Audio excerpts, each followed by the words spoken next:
আসসালামু আলাইকুম। Pretty fly কিচেনের পক্ষ থেকে আপনাদের সবাইকে জানাচ্ছি স্বাগতম। রমাদান তো এসেই গেল, তাই না? আমরা সবাই রমাদানে চেষ্টা করি কিছু ফ্রোজেন আইটেম বানিয়ে রাখার, বানিয়ে ফ্রিজে রেখে দেওয়া। তো সেই উপলক্ষে আজকে আমি আপনাদেরকে বানিয়ে দেখাবো বিফ কিমা দিয়ে বানানো স্প্রিং রোল। আমার এই রান্নার ফুল প্রসেসটি আপনারা দেখবেন না কেটে। ইনশাল্লাহ এভাবে যদি আপনারা স্প্রিং রোল বানান বিফ কিমা দিয়ে, তাহলে দেখবেন একদম পারফেক্ট হয়েছে। তো কথা না বাড়িয়ে চলে যাই রান্নার পদ্ধতিতে। গরুর কিমা নিয়েছে আধা কেজি গরুর কিমার সাথে 1 টেবিল চামচ করে আদা রসুন বাটা আর 1 চা চামচ করে ধনিয়া, জিরা, মরিচের গুঁড়া এবং গরম মশলার গুঁড়া আর গোলমরিচের গুঁড়া নিয়েছি 1/2 চা চামচ, লবণ নিয়েছি পরিমাণ মতো, সাথে একটু দিয়ে দিচ্ছি সয়া সস 1/2 চা চামচ। এই সবগুলো মিশ্রণকে আমি কিমার সাথে মিশিয়ে নিচ্ছি স্প্যাচুলা দিয়ে। আপনারা চাইলে হাত দিয়েও মিশিয়ে নিতে পারেন। এইটাকে ম্যারিনেট করে 30 মিনিট, কমপক্ষে 30 মিনিট রেখে দিতে হবে।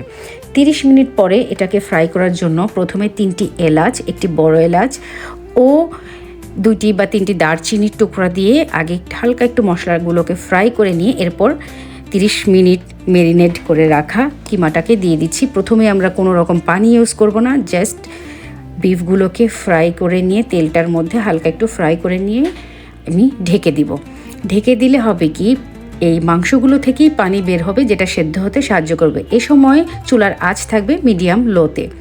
তো আপনারা দেখতেই পাচ্ছেন যে পানি বের হয়েছে এবং সেদ্ধ হচ্ছে।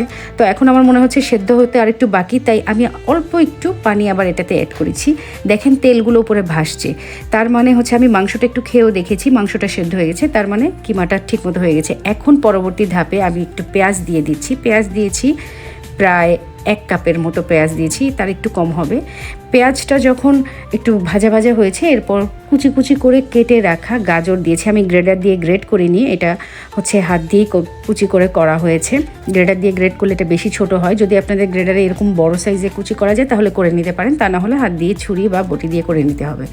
তো এরপরে গাজর দিয়েছি, প্রায় 1.5 কাপের মতো গাজর দিয়েছি। দিয়ে এই মাংসের কিমাটার সাথে ভালো করে মিশিয়ে নিয়ে একটু সেদ্ধ হওয়ার জন্য সময় দিতে হবে। হালকা একটু সেদ্ধ হয়ে নিলে তার পরবর্তীতে সবার লাস্টে দিতে হবে হচ্ছে বাঁধাকপি। ভেজিটেবলের মধ্যে আমি 2টা ভেজিটেবলই ইউজ করেছি, গাজর এবং বাঁধাকপি। বাঁধাকপিটা সেদ্ধ হতে বেশি সময় লাগে না, তাই এটা সবার শেষে দিয়েছি, আর গাজরটা একটু সময় লাগবে তাই এটা আগে দিয়েছি। তো ভালো করে কিমার মধ্যে বাঁধাকপি আর গাজরটাকে ভালো করে মিশিয়ে নিয়েছি। এখন 1 টেবিল চামচ কর্নফ্লাওয়ার নিয়ে তাতে একটু পানি মিক্স করে দেখেন কনসিস্টেন্সিটা বা থিকনেসটা কেমন হবে। এটা বানিয়ে এই যে আমি যে কিমা এবং ভেজিটেবল দিয়ে যেটা বানিয়েছি সেটার মধ্যে দিয়ে দিচ্ছি। এটা দেওয়ার কিন্তু এখন একটু লবণও দিয়ে দিচ্ছি সবজির মধ্যে। তো এটা দেওয়ার কারণটা কি? এটা দেওয়ার কারণ হচ্ছে যখন আপনি স্প্রিং রোলটা বানাবেন তখন স্প্রিং রোলটা যেন ঠিক মতো সুন্দর মতো হয়, ছড়িয়ে না যায় সবজিগুলো এবং মাংসগুলো, তার জন্য, এটা স্টিকি হওয়ার জন্য। তো লবণ দেওয়ার পাশাপাশি আমি একটু গরম মশলাও একটু অ্যাড করে দিয়েছি লাস্টের দিকে। আমার কাছে মনে হচ্ছে গরম মশলা আর একটু দিলে ভালো লাগবে, তাই দিয়ে দিয়েছি। এর মাঝখানে ঢেকেও দিয়েছিলাম একটু সেদ্ধ হওয়ার জন্য সবজিগুলো। মাংস তো আমার আগেই হয়ে গিয়েছিল। তো এখন মোটামুটি হয়ে গিয়েছে, ডান পুরো। তো এখন এটাকে আমি সার্ভিং ডিশে তুলে নিচ্ছি। হয়ে গেছে আমার, এটা আমি সার্ভিং ডিশে তুলে নিলাম, এই যে দেখুন। তো এরপরে এটা যখন ঠান্ডা হবে, ঠান্ডা হয়ে যাওয়ার পরে হচ্ছে আমি স্প্রিং রোলটা বানানো শুরু করব। ঠান্ডা হওয়ার জন্য একটু সময় দিই। এখন ঠান্ডা হয়ে গেছে, আগে থেকেই আমি ফ্রিজ থেকে বের করে রেখেছিলাম প্রায় 10-15 মিনিট আগে। স্প্রিং রোলের শিট কিনে নিয়েছিলাম বাজার থেকে, আপনারা যে কোনো শপিং মলগুলোতে পাবেন বা বাজারেও পাবেন। তো ওই শিটগুলো, আমি কেনা শিটগুলো এখানে ইউজ করছি।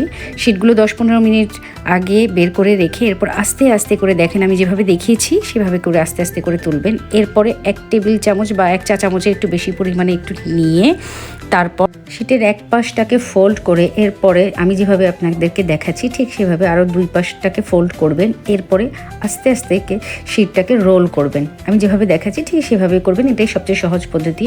আমি আরেকটা ব্যাটার বানিয়েছিলাম, সেটা হচ্ছে ময়দা দিয়ে পানি দিয়ে, যে এটা আঠার কাজ করবে এই শেডটাকে লাগানোর ক্ষেত্রে। এটা কর্নারে একটি তুলি দিয়ে সুন্দর করে ফোল্ড করে নিলাম। এই যে হয়ে গেল স্প্রিং রোল। দেখুন ঠিক এভাবে আপনারা এক এক করে সবগুলো বানিয়ে নেবেন।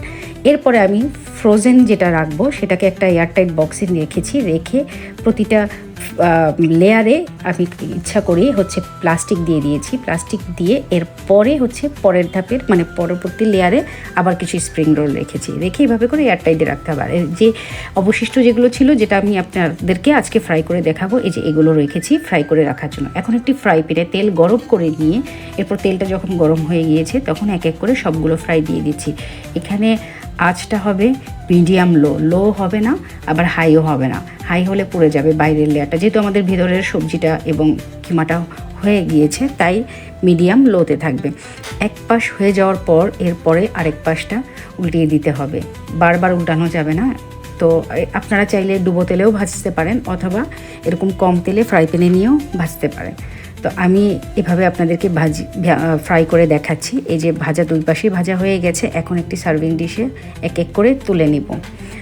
তো এভাবে করে আপনারা এই রমাদানের মধ্যে ফ্রোজেন করে রাখতে পারবেন। যখন ইফতারের টাইম হবে তার মিনিমাম 10 মিনিট আগে বের করে নিয়ে তারপরে হচ্ছে ফ্রাই করবেন। সাথে সাথে ফ্রিজ থেকে বের করে নিয়ে ফ্রাই করবেন না, একটু নর্মাল টেম্পারেচারে আসতে দিবেন।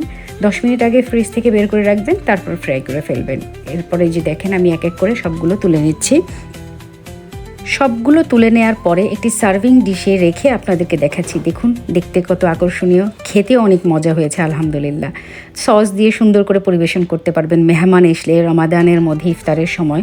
তো সেমভাবে আপনি চিকেন দিয়েও এভাবে বানাতে পারেন, অথবা শুধুমাত্র ভেজিটেবল দিয়েও কিন্তু স্প্রিং রোল বানানো যায়।